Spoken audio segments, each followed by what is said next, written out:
Samantala, pinakamalungkot naman ang darating na Pasko para kay Lauro Visconde. Gustuhin man daw niya na ipaglaban pa ang pakakapatay sa kanya mag-ina, hindi na raw niya alam kung kanino pa siya lalapit.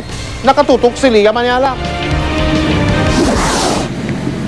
2 oras lang nakatulog si Lauro Visconde, kaiisip daw sa kinahinatnan ng halos 2 dekada niyang pakikipaglaban. Hindi tulad kahapon, kakaunti lang ang dumalaw sa kanya ngayon. Ang ate niya, agad siyang inasikaso, dinalhan pa siya ng pagkain. Ang ilang kaanak na dumalaw, nangingili din ng luha sa mga mata sa awa kay Mang Lauro. Para kay Visconde, ito na raw marahil ang pinakamalungkot na Pasko sa nakaraang 15 taon. Malaya na kasi ang mga pinaniniwalaan niyang pumatay sa kanyang mag-iina. Kung sila man yung naging biktima, handyan yung nakikita nila na nakakapiling itong kanilang anak. Ako, makakapiling ko ba ng ang pamilya ko? Hindi na pa forever. Kaya para kahit paano'y gumaan ang Pasko ni Lauro, balak daw siyang isama na mag-out of town ng kapatid. Bakit may feeling akong gano'n? Pinasundo ko sa driver ko. Ayaw sumama, sabi ko sa driver ko, buhatin mo. Basta may dapat pupunta rito, mga pamangkin niya, somebody will attend to him. Ngayong araw natanggap ni Visconde ang kopya ng desisyon ng korte. Agad niyang tiningnan kung sino-sino ang pumirma para ma-acquit sina Webb. Sa laki daw ng dagok ng kanyang pagkatalo, hindi maiwasang sumama ang loob niya sa Korte Suprema. Itinanggi na ng pamilya Webb, pero isa rin daw sa 4 na mahistradong hindi pumabor sa pag-acquit kina Webb ang nagsabi kay Visconde na ginagapang ang kaso. Help me find the real killer, or else I will divulge what might have been, what had transpired in Supreme Court after all. Pero gusto man niyang ipaglaban pa ang karumal-dumal na sinapit ng kanyang mag-iina, paniwala ni Mang Lauro, wala na siyang matatakbuhan. Kung kayo ba nasa katayuan ko, hihinto na kayo. At sino pa lalapitan niyo para humingi ng hustisya? Wala na. Kasi it's only the Supreme Court whom we thought that who can give us the real justice. Sa isang text message, ipinaabot na raw ni Pangulong Noynoy Aquino ang pakikisimpatya kay Visconde, pero malalim ang pinaguhugutan ng sama ng loob ni Mang Lauro. Actually, yung tatay niya, who is my ninong, yung kasal, mabuti sana kung nung purmero pa lang, kumilos siya para at least pinakita niya na tinutulungan niya rito na manaigang katarungan. Wala, no nothing. Si Tess Gonzales na malapit sa pinsang si Carmela Visconde, hindi pa rin nalilimutan na kasama sana siya nito nang gabing mangyari ang krimen. Nung night na yon, susunduin nila ako para dito matulog. Kaya lang hindi ako natuloy. Kung maaaring buksan ulit, bakit hindi? Kasi kawawa naman kahit kanino naman mangyari yung ganitong...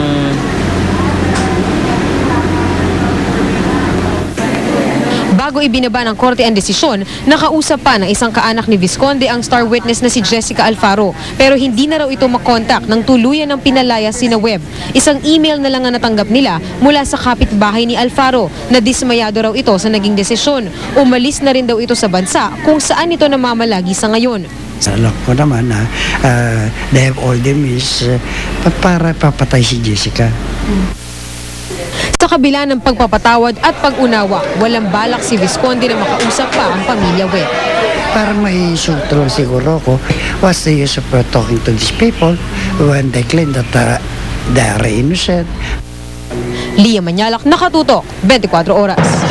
Kamustahin naman natin ang unang araw ni Hubert Webb bilang isang malayang mamamayan. Mula sa Parañaque, nakatutok live, si Ruth Navarro.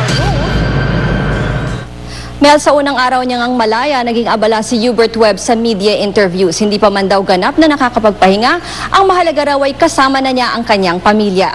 Very short live. Madaling araw pa lang, nagsimula na ang media interviews ni Hubert. Magtatanghali na nang makabalik siya sa bahay. 3 oras lang daw ang tulog niya at hindi pa nakakakain ng maayos.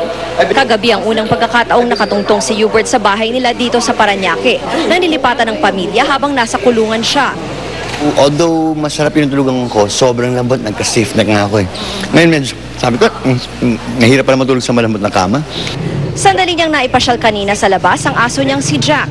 Parang napreso rin kasi noon sa bilibid si Jack. 2 buwang tuta pa lang siya nang dalhin kay Hubert para makasama niya sa kulungan. Pero nilabas lang siya ng NBP noong 2 taon na ito dahil pinagbawal na ang mga aso doon. Pero higit pa rito, sandaling naging emosyonal si Webb dahil iba raw talaga ang pakiramdam na maging malaya. Masarap talaga. Iba pa rin talaga na kasi maganda yung view as well as the smell and everything. Ngayon ba ang Christmas tree na alive. Ang bango. You know, it brought back old memories. So the place we're staying at, it smells really good. It smells like Christmas. Maraming plano amang si dating Senador Freddie Webb dalhin sa dentista si Hubert, ipa-check up ang mata niya at mag-gym silang magkasama. Pero sa ngayon, ang mas mahalaga para kay Hubert, And then hopefully, I think we can get to buy some clothes na. No, kasi hanggang ngayon. Kahapon pa to. At least ito napapalitan. Nanginom na nga ng underwear yan. Freedom. pero sa kabila ng masayang mood ng mag-ama, sinabi ng dating senador, masakit daw ang narinig nilang nasabi umano ni Lauro Viscondeng nangangamba siya sa buhay ng star witness na si Jessica Alfaro. At kung may mangyayari man dito, posibleng ang mga Webb o ang pamilya ng isa pang akusadong si Tony Boy Lejano ang nasa likod nito. I am in disbelief for him to say these things, no?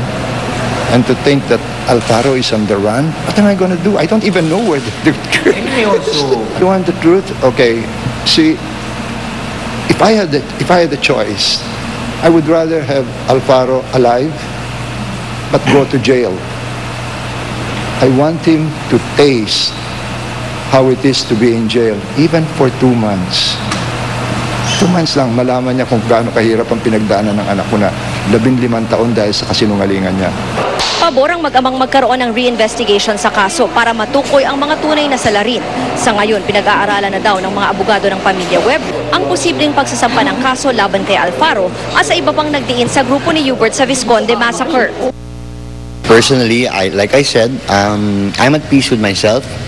Like I said, they will face someone also. We will all face someone. Our life is short. It's temporary. Nung nasa kulungan pa siya, siguro mga 2-3 times niya sinabi sa akin yun, Dad, I'll ask you a favor pagka when I get out or even right now, forgive those that who have wronged us, no? But I never answered him. What I want is for people not to follow the footsteps of people that aggrieve others.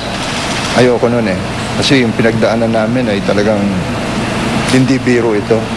You know, God is... Mel, ngayong hapon ay nagkaroon pa nga ng isang radio interview si Hubert. Pagkatapos dyan ay tumuloy siya sa isang pizza parlor kung saan may ilang tao rin na bumati sa kanya at nagpa-picture pa nga.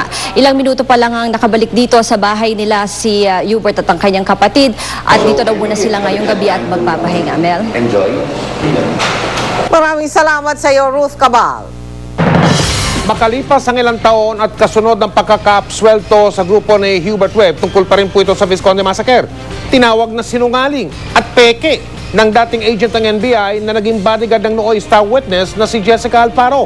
Handa rin daw siya ngayong isiwalat ang anyay nalalaman niyang katotohanan. Nakatutok si Michael Pahatin. Eksklusibo.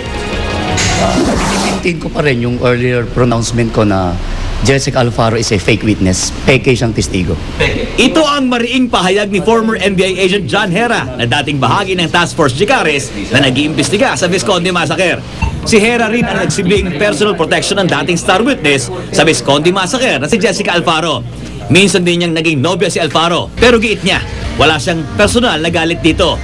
Makulay ang naging karir ni Hera sa NBI, kabilang ang sari-saring malakihang drug raid sa Maynila. Retirado na ngayon si John Hera. Napigilan man siyang i-vulgar noon kung bakit tinawag yung sinungaling si Jessica Alfaro. Wala na raw dahilan para manahimik pa siya ngayong naabsuelto na sina Hubert Webb. 2 beses daw niyang personal na nasaksihan ang pagsisinungaling ni Alfaro. First is nung may kinuha kaming isang bata na sinasabi niyang yun si Miguel Rodriguez. Ang batang ito ay may height na 5'2" to 5'3", payat maitim mukhang probinsyano. Tapos nandun kami sa isang room, kasama ko siya, may Venetian blinds, yung bata naman nasa labas. Tinuturo niya yung bata, katabi ko siya, nanginginig siya. Sabi niya, yan si Miguel Rodriguez. Yan yung kumakabay sa akin sa Discord, sinabi niyang, pag nag-testify kami, mangyayari sa'yo. Yung Miguel Rodriguez, hindi ko siya nakita personal, pero alam ko mga 5'8", 5'9" yata, kahit na parang English speaking eh. Yung batang kinuha namin, maliit, probinsyano, nagtatagalog, may punto pa. Hindi rin daw personal na kilala ni Alfaro si Hubert Webb. Pagdating namin sa safe house, nandun si Jessica, may hawak sa picture ni Hubert. Sabi niya doon sa friend ko kay Mark, Mark, ito ba ang mukha talaga ni Hubert? Sabi naman ni Mark, who seems to know Hubert, oh, yan nga si Hubert. Sige Mark, thank you, at least alam ko na. So nahirapan siyang i-identify na yun ang Hubert?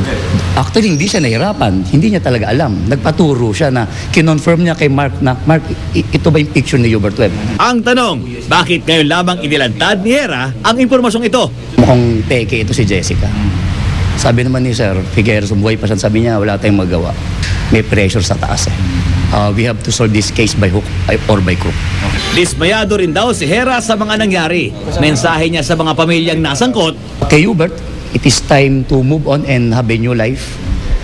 And to Mang Lauro, siguro it is time to accept the truth. And it's time na magkaroon uli ng another investigation. At kay Jessica Alfaro? Truth hurts, but truth will set you free. Sana nakakatulog ka pa. Handa naman daw si Hera kung ipapatawag siya sa pagbubukas muli ng investigasyon sa kaso. Wala naman akong pakialam kung anong sabihin nila eh. And besides, by coming out now, wala naman akong mapapalana eh.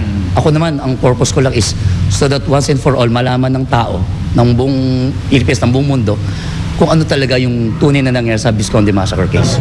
Sinubukan ng GMA News na kilapin si Alfaro, ngunit maging sa kampo ng mga Visconde ay hindi raw ito nagpaparamdam. Michael Padilla, Katutok, 24 Oras.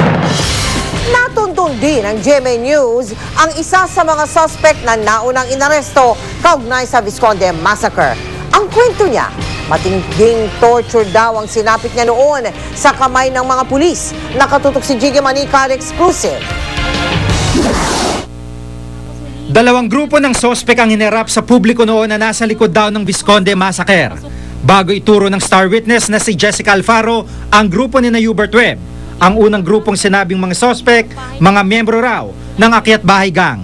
Isa sa mga dinampot ang noy 21 anyos na si Antonio Calub, kilala sa kanila lugar sa tawag na Kulit. Boy Kulit ang hinahanap noon ng mga pulis at siyang itinuro para hulihin.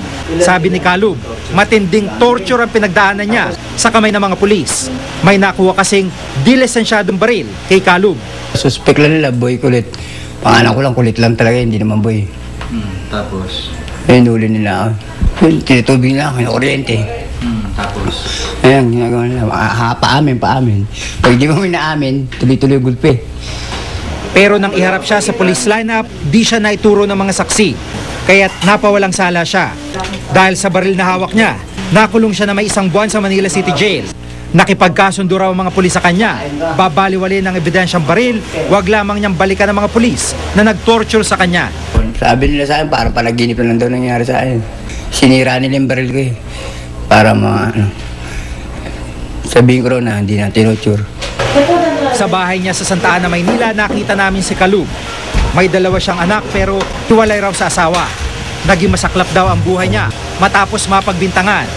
Pinagkakatago-tago pa rin hanggang ngayon ni Calub ang mga clipping sa mga dyaryo mula sa kanyang pagkakaresto, pagpapalaya hanggang sa pagpapaimbestiga ni dating Pangulong Cory Aquino sa pagtorture sa kanya. Dahil sa naranasan daw niyang sobrang torture, sinabihan si Calub ng kanyang doktor na naapektuhan ang kanyang baga. Bagay na iniinda pa niya hanggang ngayon. Sa pagbugbog, naano ng baga ako eh. Nakalug yung baga mo? Tapos? Ayun, sabi ng doktor, tuloy-tuloy na yung pagka-gulp saan, pagkasumpong saan. Asma. Bago arestuin noon, tagalagay ng tile sa mga bahay si Calub. Pero matapos madismiss ang kaso, di na raw nabalik sa normal ang buhay. Di na rin nakapagtrabaho dahil sa sakit. Kasama niya sa pinagdaan ng mapait na karanasan ang kanyang ina.